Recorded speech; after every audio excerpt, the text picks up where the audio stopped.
The driver cockpit of the MAN vehicle. It is important that we customise ourselves to all the controls in the vehicle before we go out on the road, and indeed we do adjust the seat, steering wheel and mirrors to our personal specification.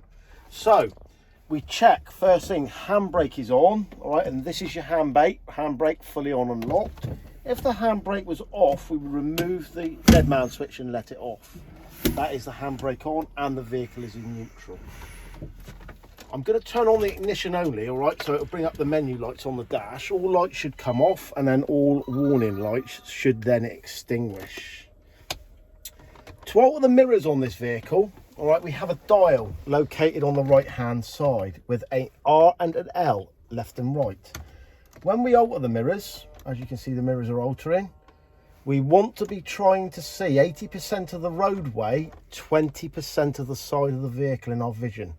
All right, mirrors are important to us. If we look over on the passenger side, all right, we have a variety of different mirrors. All right, we have proximity mirror at the front, which will tell us how close we come into people. Will also tell us if we've got anybody walking in front of that blind spot. We've also got the curb mirror located on the left hand side. We can alter them by moving the directional marker and then using the little arrows to alter the mirror. To put the windows up and down on this vehicle, obviously we've got the buttons for the windows, pretty similar to your car. Steering wheel. All right, we can move the steering wheel on this vehicle by pressing the button here, look, and moving the steering wheel up and down, in and out, all right, to get the desired length that we need it to be at and a comfortable driving position. It's important that your driving position is correct when you're out on the vehicle, because we don't want you to be constantly worrying about or feel uncomfortable. Regarding the seat, all right, the seat has many controls for you to operate.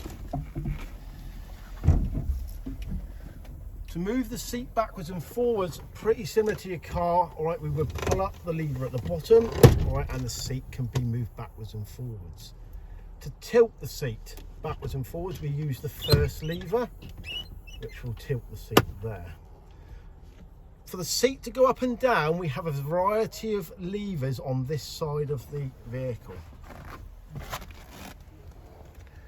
The first button, all right, will let all the air out of the seat so the driver can get in and out of the cab without altering any of the other seat controls. We'll set that back to normal. All right, this first lever here is the level of bounce that the seat's on. So as you can see at the moment, the seat is quite bouncy. If we push it down, the level of bounce is now reduced on the seat. You set it up for however you want it.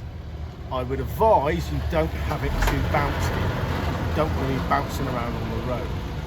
The second lever is the height of the seat. So it's done in little increments. One click will move the seat, look, and it will go up and down. Two levers on the side here, all right, are for altering the backrest on the seat.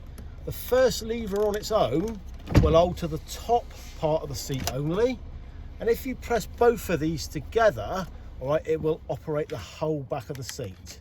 So the whole seat would now move backwards and forwards.